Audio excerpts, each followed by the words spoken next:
opportunity for questions for our presenters once they have all finished. We will be doing a group discussion, and that will include an opportunity to direct questions to them at that time. And we are very excited to have a large panel of experts from various areas of the library ecosystem. Before we start, I want to acknowledge the many people who have helped make this webinar happen, including Joaquin Falcone, my colleague, who is working his technology magic to make all this go, and also some others who we won't hear from this evening, but who have been equally instrumental, including Allison Klein at AASL, Michael Dowling in the Chapter Relations Office, and Marcy Marola in our Office for Library Advocacy. Right now, I am going to turn it over to Don Woods from the Chapter Relations Office.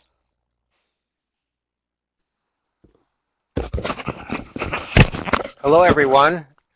I'm glad to see you here today. It's at a late afternoon, early evening. I'm to introduce the webinar, and so let me get started with that.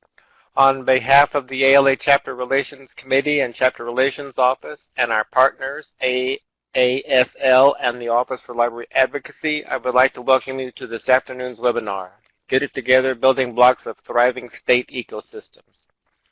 Our webinar is part of the Improving the State Ecosystem initiative from the 3 interrelated parts of ALA, funded for 1 year by an ALA Special Initiatives grant.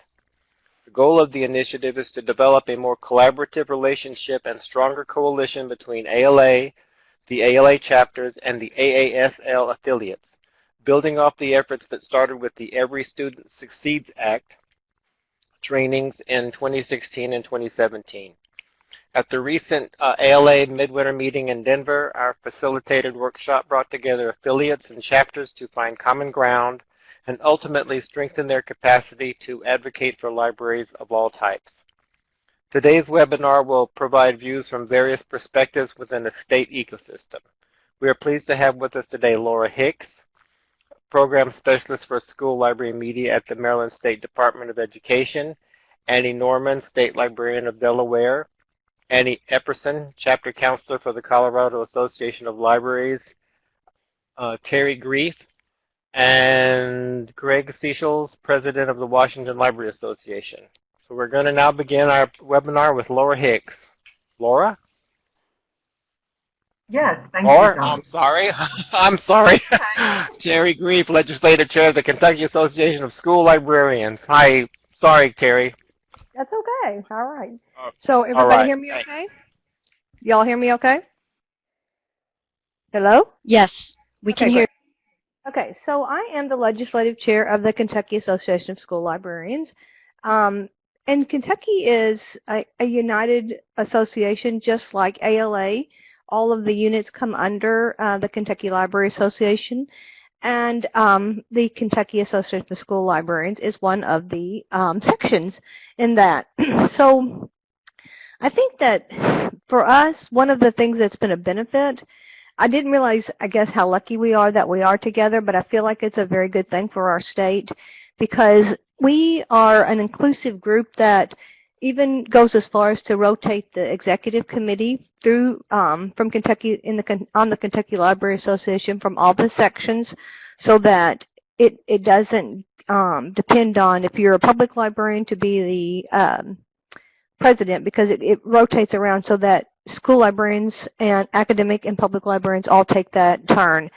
For me, this has been very helpful because if you're a school librarian speaking for school librarians, it's with your legislature or with your governor, it doesn't seem to be as effective as if a public librarian speaks for a school librarian, and vice versa. One of the things that's you all might have heard, unfortunately, have been some challenges in Kentucky with our governor, who does not believe in public education and also doesn't believe too much in public libraries. There was a huge budget issue where he cut state funding, wanted to cut state funding to the public libraries, and because we were this united front, I just spoke this morning with Dave Schroeder, who's the legislative chair for the KLA Association. We were able to make those calls outside of just the public librarians, and he felt like that because of the calls and the visits that we had with the legislatures, we were able to push that back. So I think that's been a really powerful role. On the boards of Kentucky Library Association is the state librarian, and also the person at the State Department of Education is also serves on the Kentucky Library Association board, and she also is on the Kentucky Association of School Library Board. So that helps get that state role, that state voice out there as well. One of the things I think that I've always felt like we were a real partner with the public librarians and academic librarians, and I just feel like that's been a very strong part for us. One of the things I think that's made us so such a united group is that we do serve on each other's committees. Each of us have on the public library committees, or on the Kentucky Library Association committees.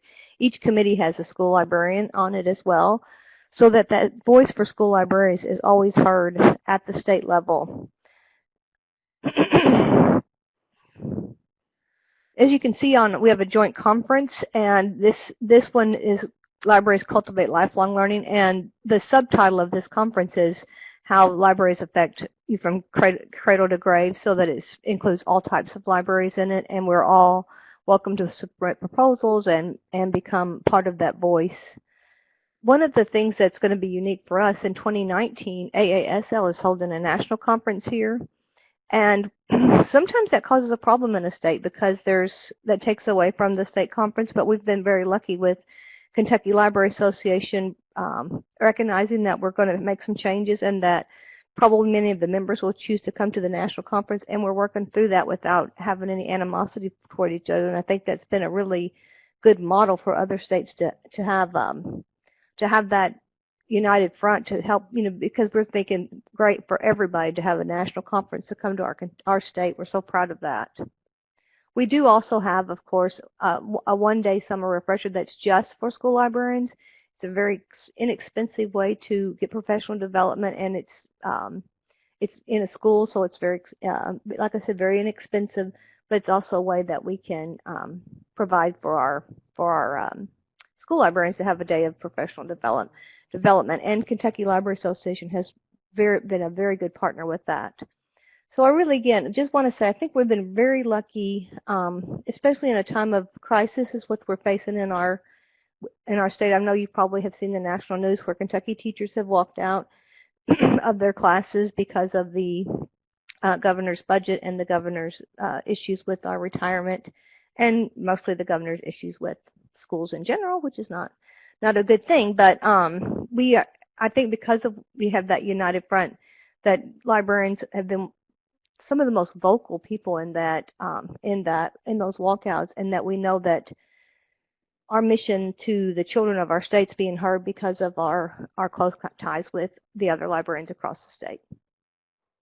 So thank you for letting me talk about that today.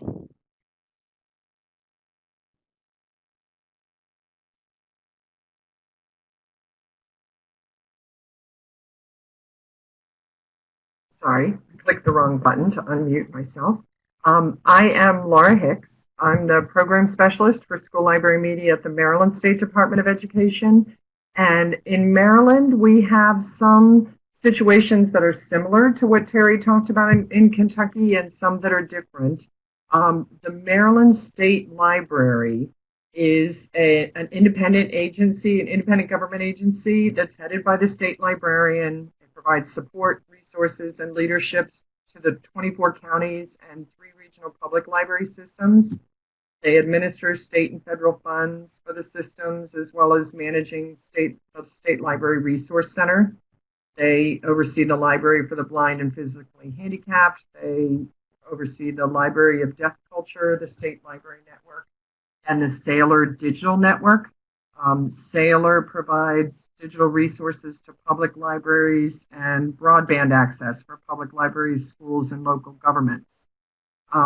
school libraries in Maryland are independently managed and funded by their local education agency at the district level, with support resources and leadership provided by the Office of Instructional Technology and School Library Media at the State Department of Education. We also help to guide the state MD K-12 grant, which, sorry, I forgot to advance. We also help to administer the MDK-12 grant, which is a consortium that purchases databases for public, independent, and post-secondary institutions in the state. Maryland, like Kentucky, has a strong history of communication and cooperation among its divisions and associations.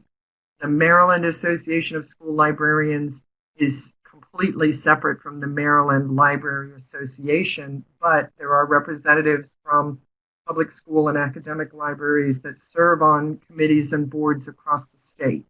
We have representation that includes the Maryland Library Consortium, the State Library Board, the Maryland Library Association, the Maryland Association of School Librarians, the Maryland Independent College and University Association, and the University System of Maryland and Affiliated Institutions Library Consortium. There's a mouthful. I would say that my role in the state of Maryland is to bring the voice of librarians in K-12 education to the committees and boards on which I serve.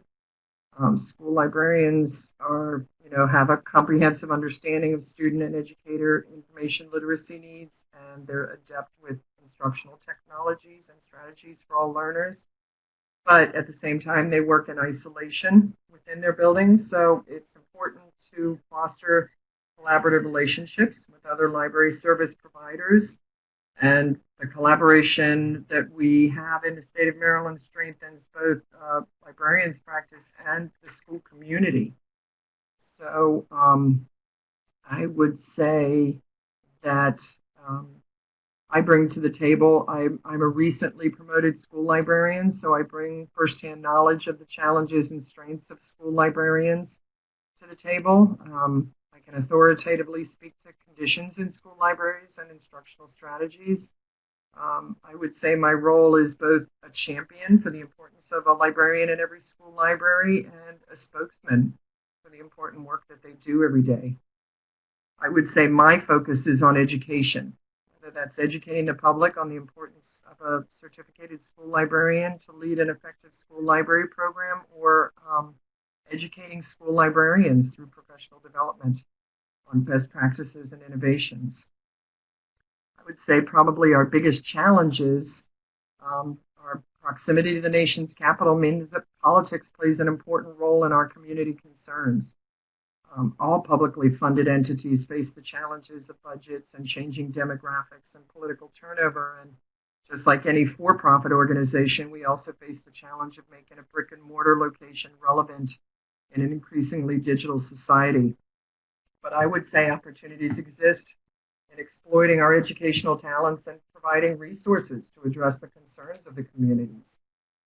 I think that what really makes Maryland unique is that the Maryland State Library is only in its second year of existence.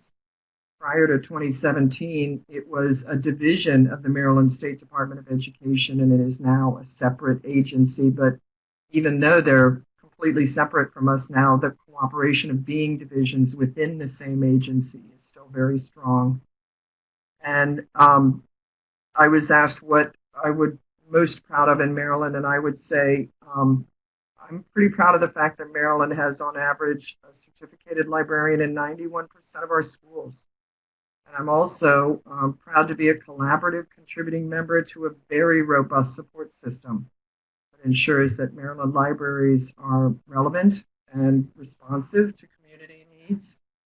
But I'd love to see an even higher, tighter cooperation between library systems along the lines of like a one card, so that students of all ages can seamlessly move between libraries and feel confident using the resources wherever they are. That's me in a nutshell.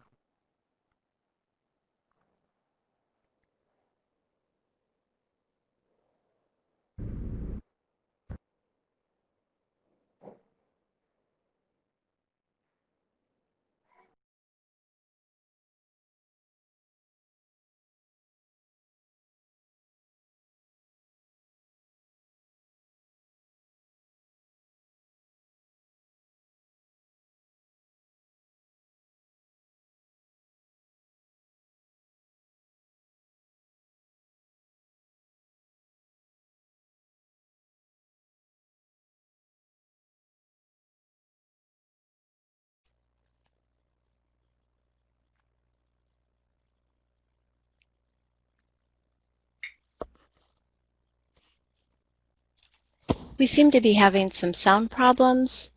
Annie, can you check your microphone, please?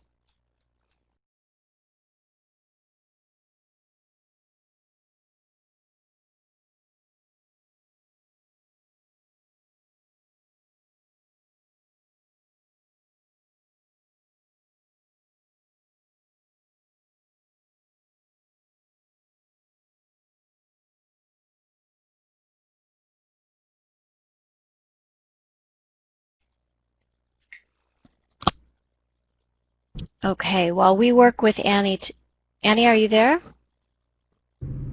I am here. Can you hear me? We can hear you. Fantastic. Thanks. Great. Not sure what happened. Okay, so I'll start over. I'm Dr. Annie Norman, the State Librarian of Delaware, and I'm delighted to share the Delaware story, the successes and the OFIs, the opportunities for improvement that we're working on. So Delaware libraries are proud of our robust statewide library technology infrastructure. Our Delaware Library Catalog is a multi-type ILS, and it includes all the public libraries and several academic, special, and a few school libraries. It's been statewide since 2010, so it's a relatively young consortium. One reason for embarking on a statewide catalog, in my view, was so that school libraries could demonstrate their value, even if they had a zero budget, which many of them do, by pulling from the public libraries. However, there is no oversight for school libraries. DOE doesn't feel that that's their role. I'm under the Department of State. There is the Delaware Association of School Librarians, which is part of the Delaware Library Association. However, the school librarians at the time that we were launching this did not embrace the idea of joining the statewide catalog. So in the past decade, the public libraries thrived, and the public libraries and the school libraries declined even further. So the Delaware School Libraries Master Plan was published by the Delaware School Libraries Council in 2016 under the former governor. So the school librarian's priority is always positions, which is a big challenge. And my key strategy has been the shared catalog. And so we've had this chicken and egg, cart and horse conundrum. Which comes first, the chicken or the egg, the positions or the catalog, and the collections. So finally, the 10 recommendations that are part of this report finally enabled us to work on both, rather than seemingly at cross purposes. I wish we had this years ago. So since then, a key legislator asked us to do a pilot in a school district, adding 3 elementary school libraries to the shared catalog.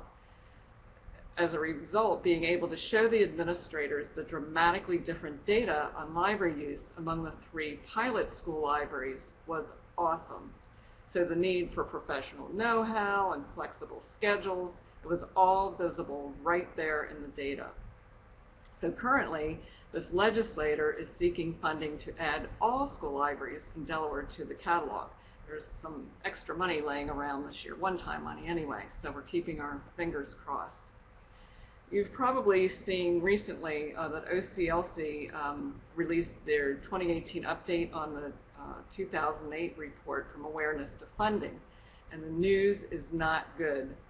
The library's perceived value and relevance to the community has declined from 73% to 53%, and fewer voters are likely to see the library as a resource for children, dropped from 71% to 51%. These are 20-point declines. In January, our Governor Carney launched the Delaware Library Card campaign, and the First Lady is our honorary chair. Currently, 50% of Delawareans have a library card. Our juvenile data in public libraries is very low, and our reading scores are lower, or not what they should be. And we think that the other half of potential library card holders that we're missing are likely in education. School libraries have been in crisis for so long, we're not raising library users, and that fundamentally hurts public libraries as well. So for Delaware libraries, education is our final frontier to secure libraries' future. Last month, I attended the Delaware Education Funding Summit. There was no mention of libraries at all, until I mentioned them, of course. And I asked the National Education Policy Advisor, who is working with 10 or so states on funding, if libraries were included in those other states. None of them include school libraries in their initiative. So as far as we can see, and maybe this is an exception for my colleagues on this panel, libraries are not on educators' radar at all. Educators, no one is going to fix the problems for us. We need to fix the problems ourselves. So here's another way of looking at the ecosystem. This is a strategic approach to services from the perspective of patron needs and use. So we use macro organizers because libraries support all subjects, and they're organized by the Dewey subject categories across the bottom. That's the x-axis. And libraries support all needs, and we use our version of Maslow's hierarchy of needs along the left, the y-axis, from basic needs to transformational. So library services traditionally are kind of targeted to the center. Learn is the level where we put education, and public libraries are also kind of self-directed learning. But both schools and public libraries are seeing more and more people below that line with basic needs. We serve them with help from our partners, such as social workers in the library. The point here is libraries can be more effective and provide leadership for our communities by working more seamlessly throughout this ecosystem of needs. The Department of State that I'm under asks, why should we expand our mission? We all need to understand and embrace that a seamless ecosystem across all types of libraries is essential to fulfilling our shared mission to enable individuals to achieve their full potential. We're all stronger and more effective together. That will keep libraries relevant and will enable libraries' best future.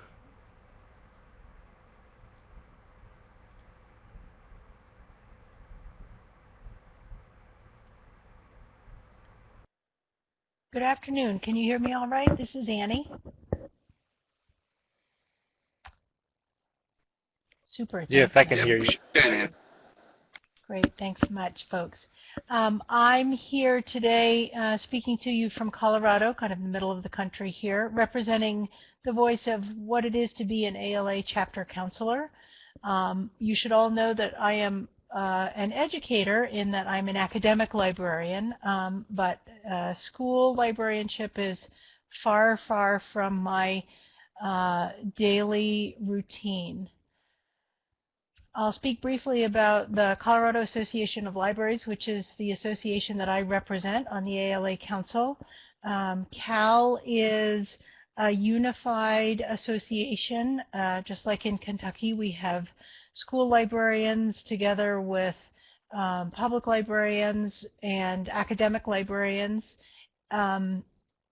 And we even have a little a division that is special libraries.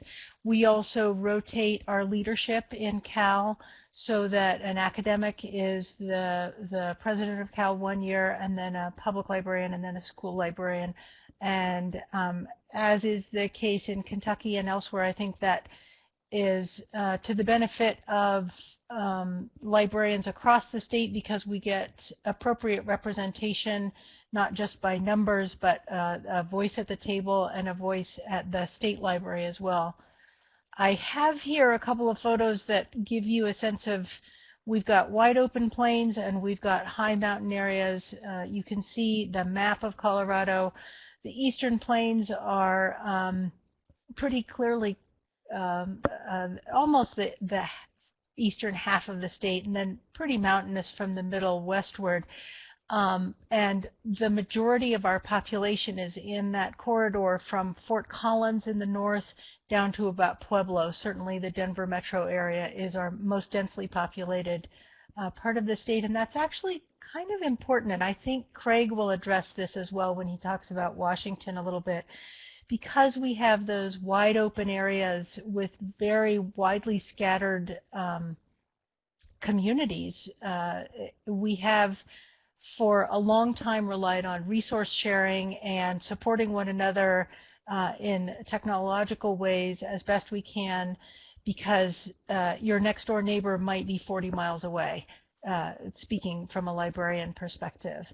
I am located in Greeley, up there to the north near Fort Collins, and so Denver is about an hour away from me. I can travel to a Cal board meeting relatively easily, but we do a lot of our meetings virtually, because if you are a librarian serving on the Cal board and you are in Alamosa in the south central part of the state, that's a 5-hour drive. So technological support and supportive communication between librarians and library types is really, really important. My responsibility as a counselor is primarily as a conduit of information from ALA to Cal and the librarians who are in the state of Colorado who may not be members of either Cal or ALA. There are quite a few librarians who are essentially solo librarians because of those small communities, and they often feel kind of isolated. And so to be able to communicate with them what's going on at even the state level and the national level is really quite important. And I do my best to also carry their voices up to ALA as best I can. I value the relationships that I have with my Cal colleagues, particularly our school librarians and our public librarians who, again, live and work very different lives than I do. And so the board meetings and notes from those opportunities to interact are very, very important when it comes to helping to get Colorado librarians' voices into Cal's ear and other people's ears. Let's see, what else do I want to be sure to mention about that? The next little bit that I think is most important is the role of the state library, which is part of our Department of Education, and as such it does a great deal to support primarily school librarians and public librarians. And there's a great deal that they do in support of efforts that the Colorado Association of Libraries undertakes, but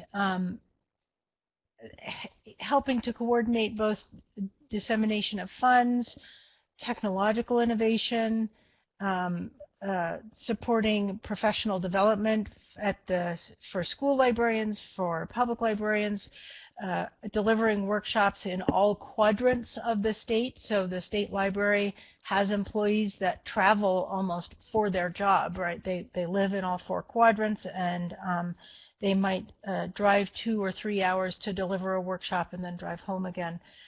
Again, you can see that technology can help a great deal. We do a lot of virtual training and so forth as well. So challenges that face our stakeholders, I think, like many of the other states that we've already heard from, we've had significantly underfunded education for at least the last 15 or 20 years. Here in Colorado, we also had teacher walkouts. That was last week, where Red for Ed was all over Facebook.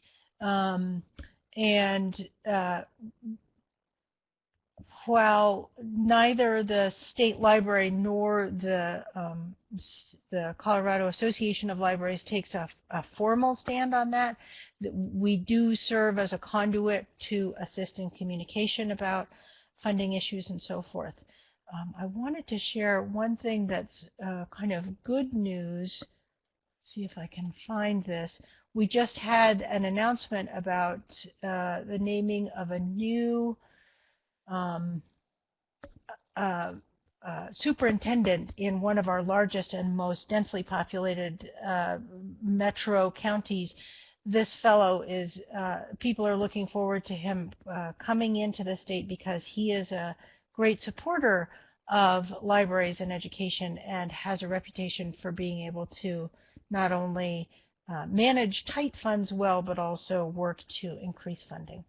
So that's I think that our largest challenge is a reluctance to pay taxes to support a healthy educational environment, but we're working on correcting that right now.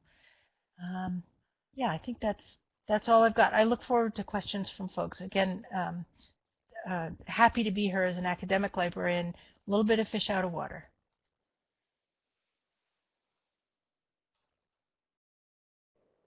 Okay, well, I've unmuted, and I think people hear me. This is Craig Seasholes. I'm out in Seattle, Washington. So we've gone coast to coast here, and there's a group of children dismissing in the school going past me, so I hope you can hear. Okay. In that rotation, like Cal has, I'm a school librarian and former leader of the school library division, and since we're a part of the large Washington Library Association, I'm happy to take a turn in the front of the peloton of the Washington Library Association.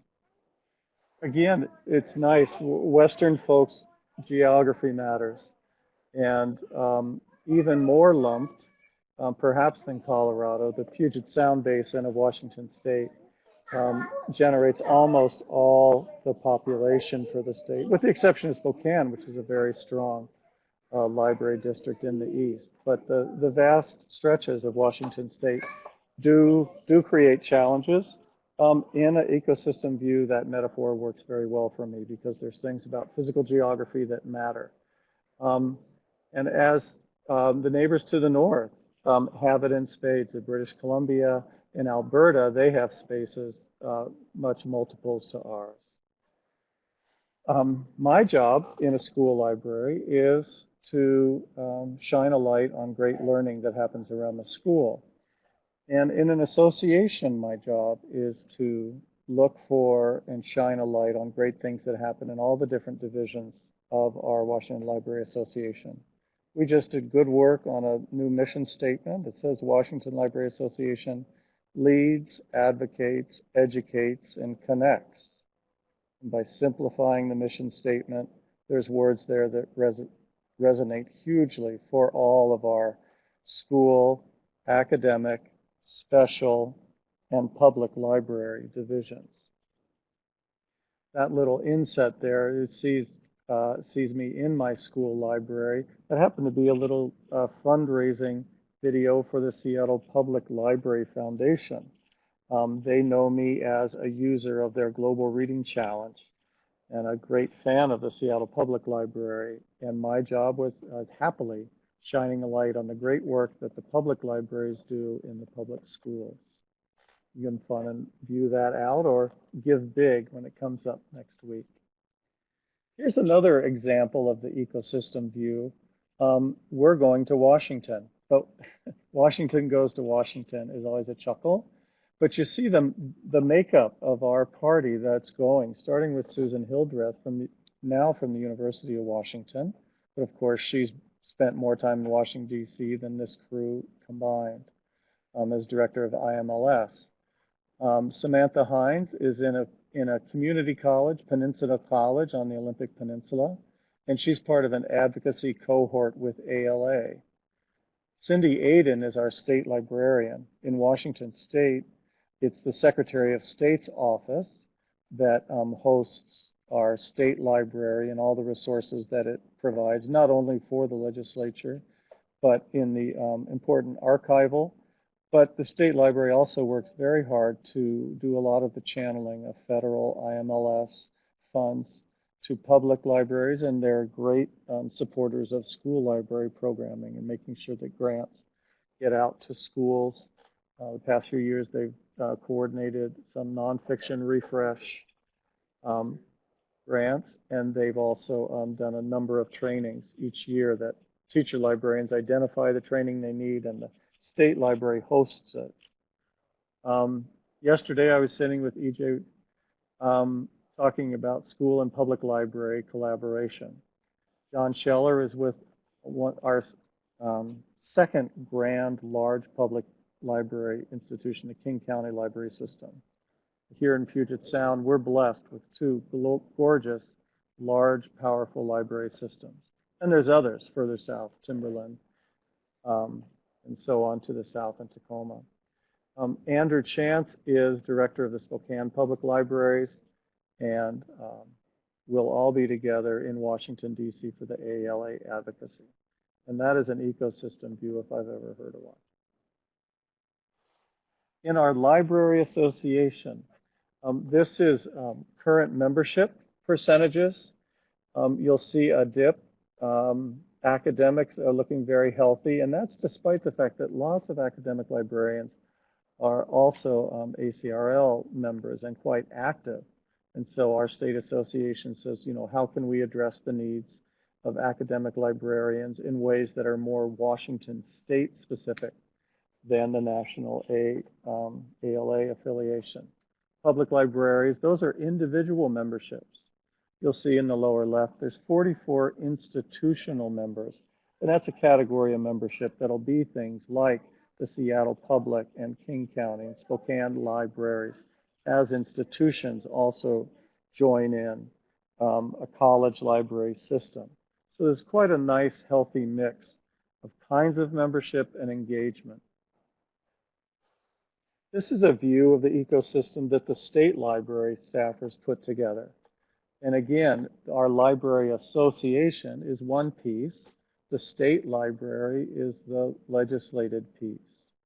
And you see hovering the public, academic, school, and special. And there's more special libraries, I think.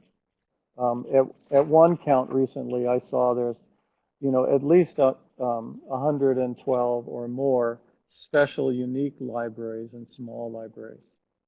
I had a little moment's conversation on the outer ring. We're looking at the tan. And the use of the word competitors for me struck me as funny. It's not usually how I look at people get information from other ways. But being in the city of Amazon and living in the land of Microsoft, there are numerous ways that people get information that they need. And the ecosystem needs to realize that those are parallel needs that are being met, and see more of the overlap than maybe this diagram shows. This is a list of the ways that they group those. And again, I sort of focused in on the competitors. Being in a school library, the financial mechanisms of property and sales taxes. As many people know, Washington State has never implemented an income tax, and so levies and various taxes are the major funding source for certainly our public libraries and our school districts, and a unique challenge in Washington State ecosystem. We, for the third or fourth time recently, went through a library snapshot day, and I wanted to include these links and mention that I have found this to be just the most delightful. It's like walking downstairs. You put it forward, and people pick up and share, and the power of that was initiated in New Jersey, but has been repeated in many states. We find every couple or 3 years we'll run a snapshot day and really get lovely results. Last year it was run by somebody at the State Library. This year coordinated by a graduate student in the University of Washington iSchool who took it on. But it's a wonderful opportunity to get field notes from the ecosystem. We were looking at successes, and I'm still busting a gut. Not busting a gut, busting with pride.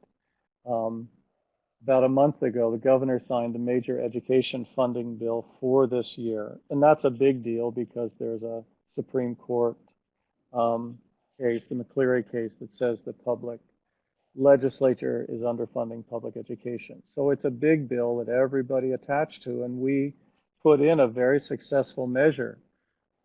Just one line item that explicitly includes school library materials as part of the allocation going to all school districts on a student-by-student basis.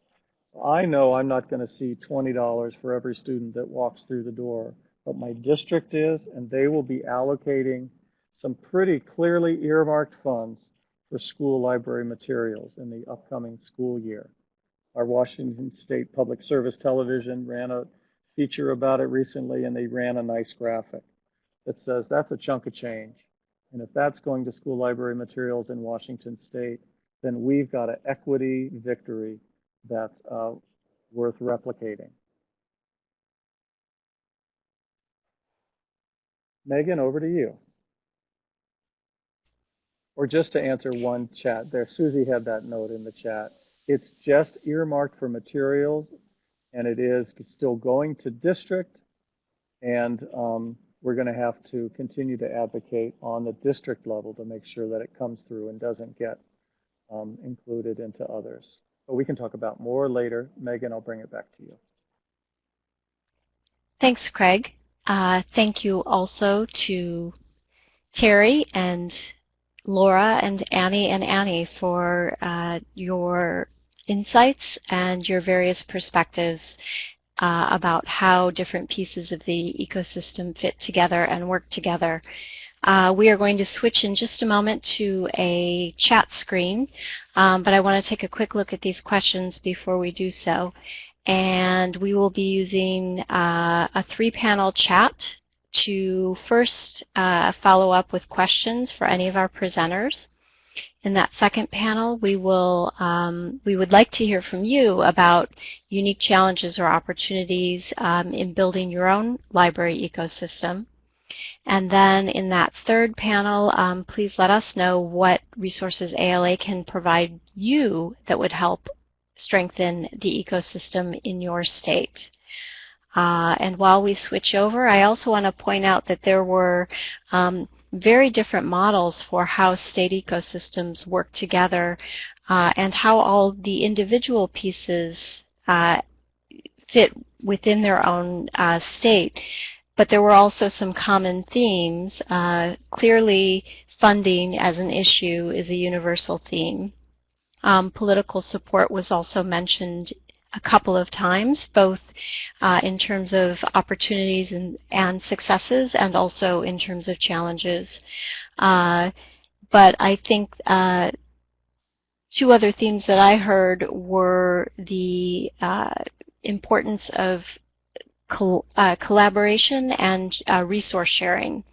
And of course, that's right up the alley of librarians. So thank you all for your comments, and I would like to encourage our participants to start us off with some questions for our presenters. While you are typing those questions, I actually have one for our presenters, and that is, as you were talking, there were you each had very different stories about how the larger groups work together, and I'm wondering if anyone can share a story about how individuals or organizations within your state, within this library ecosystem, have taken leadership to really see or ensure that the ecosystem is cohesive and is working together. I know this is a challenge in some states, and we've had some great examples of groups working together. So if any of you could speak to that, I would love to hear from you.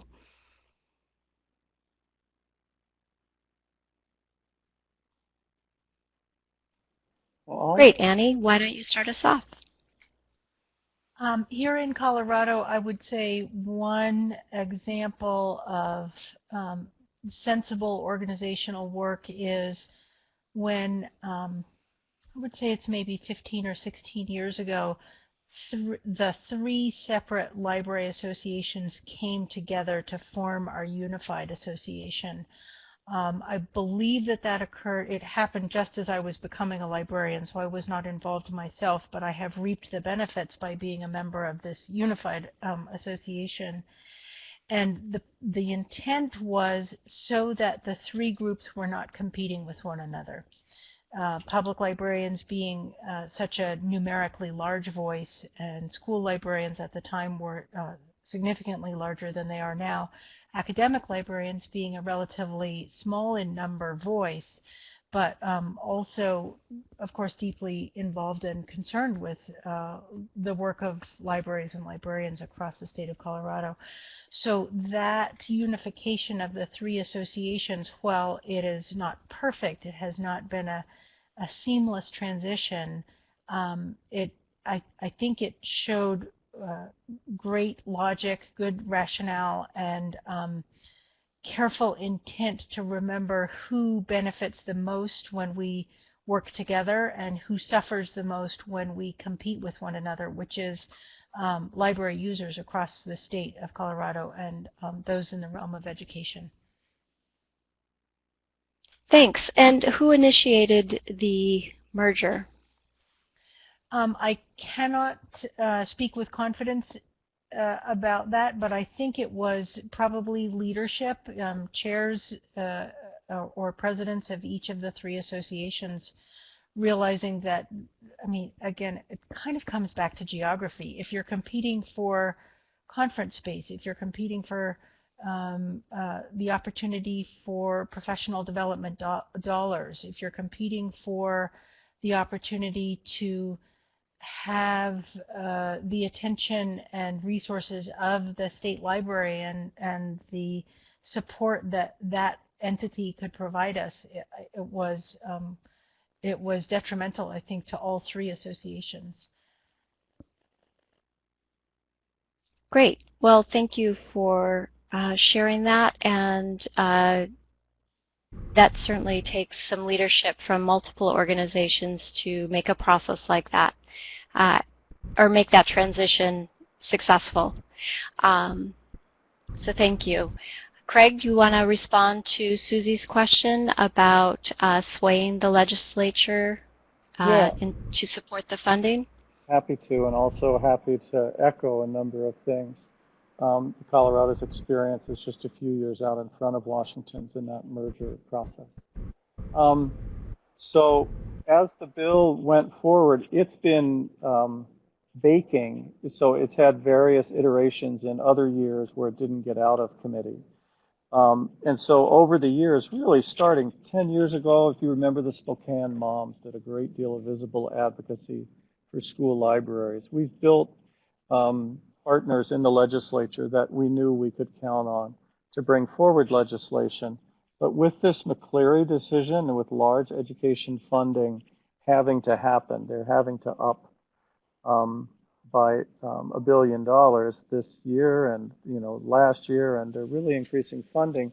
The legislators, both sides of the aisles, both sides of the state, thought they were sending money to school libraries. They had a budget item they called MSOC, Material Supplies and Operating Costs, and that was for school library materials and supplies. And the and supplies won, and the school library materials were not being delivered. And so reporting that back to legislators year after year, they began to see that they needed to be a little more specific. So it wasn't new money that was being allocated, but it was a piece of a formerly larger allocation to schools that they're now requiring documentation and accounting for an explicit $20. Frankly, we went into it thinking we were going to propose 20 and take 10. But the legislators, too far in excess of what the final vote was on the bill, support school libraries, because libraries have done a good job, and we continue to position ourselves as community third spaces, both in our schools and in our communities. They are really highly esteemed, trusted, and crucial parts of school and residential communities. And so legislators support that, and they saw in this larger increase of funding that they could just ask for accounting to show that the money they intended all along for it going to school libraries was getting delivered. So it was done as first it was introduced as a bill, and when that didn't proceed on its own, we just continued to work with the legislators until it was inserted, page 6, line 14, which just said, pay attention to school library materials, period.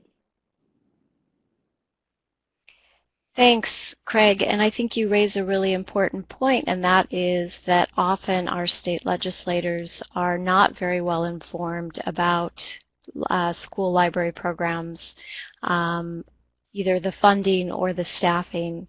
And I want to ask Laura and or Annie Norman, as folks who bring a statewide perspective, if you have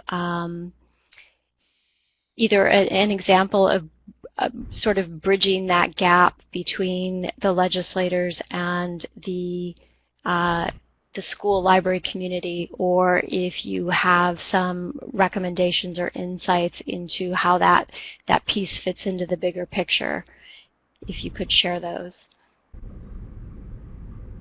Well, this is Annie Norman, and I think that's part of the dilemma. I think that we have to, well, we're in a time of data-driven decision making, and there's just no data out there, and that's one of the advantages that we have with the statewide catalog, is that we have that live data that we can show. And especially the way that we're looking at it, because we're looking at it by subject, so that we can speak to, wow, this is how many questions we had that related to devices. But I've got nothing for school libraries, so it's really hard. It's been really hard to try and support them, and they don't even provide their own circulation statistics. It's much more powerful when all the data is together, and we can pull it remotely, which is what we do now for the public libraries. It's just made a huge difference, and there's still a lot to do. Some of the others have been talking about organizations coming together, and it's difficult. It's political, or political with a small p, and it takes a while. When we were pulling the libraries together into the statewide catalog, I was just like, just come in, just come in, because they all had different policies and procedures, and it's kind of a mess. But it's like, you can keep your own policies. We're not going to make you change your policies. But when they came together, then they started working together, and there is power in working together. Whether it's the single library card, the marketing and all the branding that goes along with that. We're able to speak with one voice. We just are more noticed now than we used to be, and noticed by the public as well as the legislators. That's a really good point. I was just going to say, in Maryland, a couple of things. One, we have a Maryland Library Legislative Day that is modeled after the National Library Legislative Day, where we have representatives from the Maryland Library Association and the Maryland Association of School Librarians, and come together in Annapolis, in the state capitol, and meet with delegates and talk about what it is that libraries do and their effect on the constituency. And we have a reception where we can glad hand with them and things. But I think it's a good model that ALA has, because it really puts a face on the library services in the state. Having said that, we do not have a lot of control over library funding, because the libraries are funded through their districts, through their local education agencies. So the state cannot really earmark what the allocations to the districts are used for, other than to say this percentage is for capital projects like construction. So it really becomes a district by district or county by county fight. I was actually at a meeting until 10:40 last night with a district that is talking about eliminating all of their library positions. Having said that, they only have 5 library positions in the district.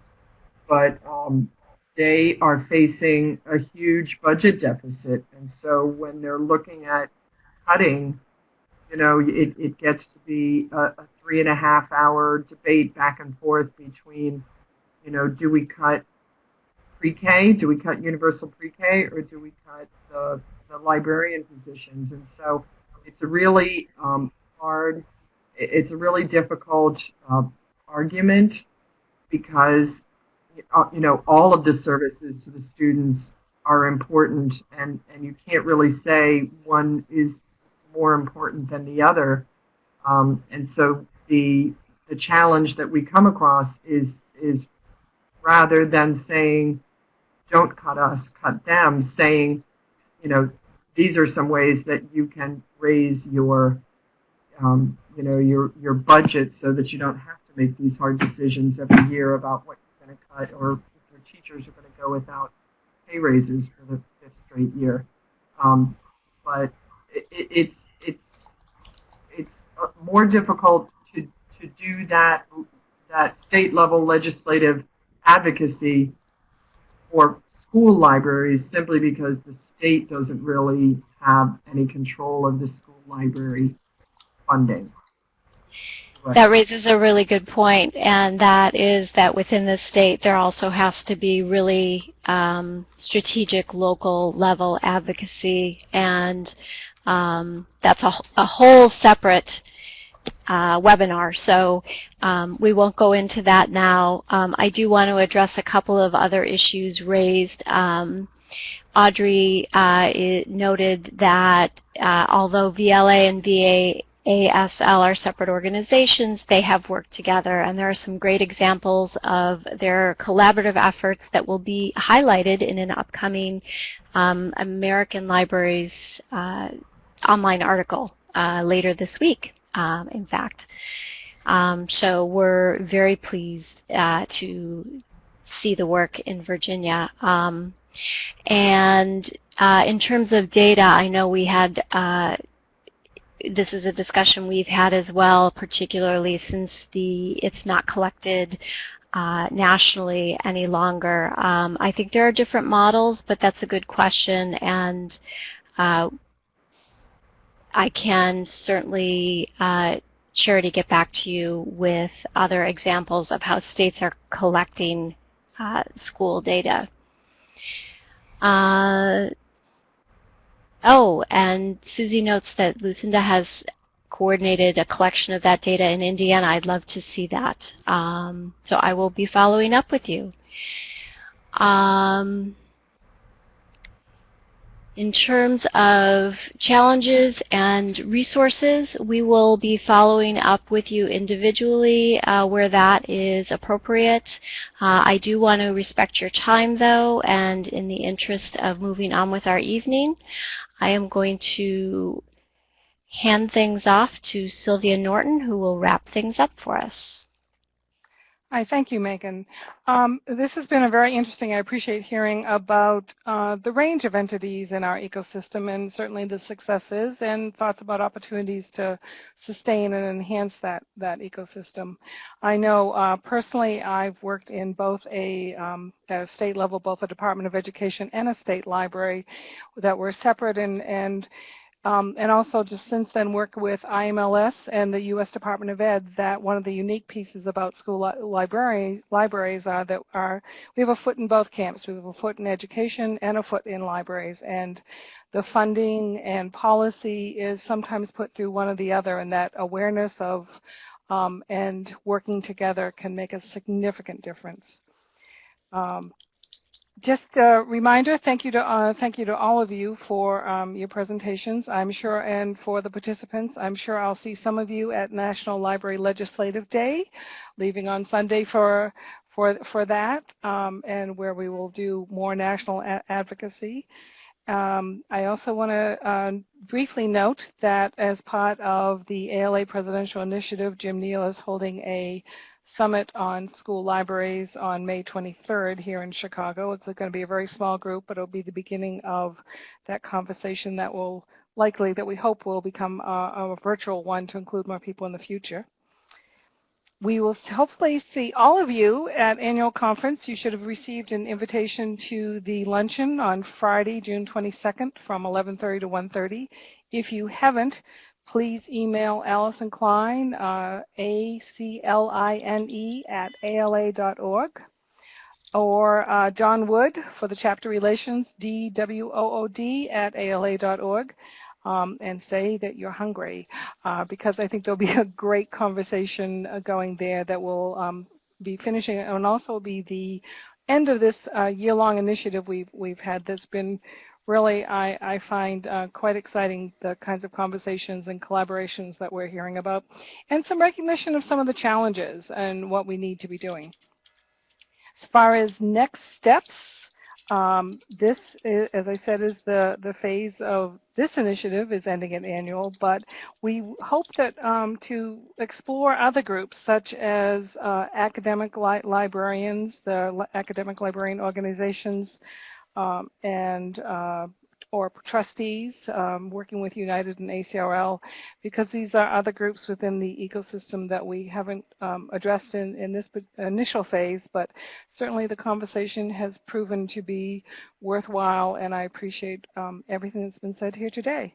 So thank you to all of you, and Megan, it's yours.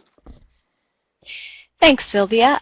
Thanks to all our speakers. Thanks to all of my colleagues. And please do, before you leave us, take a minute to complete the survey and give us your feedback.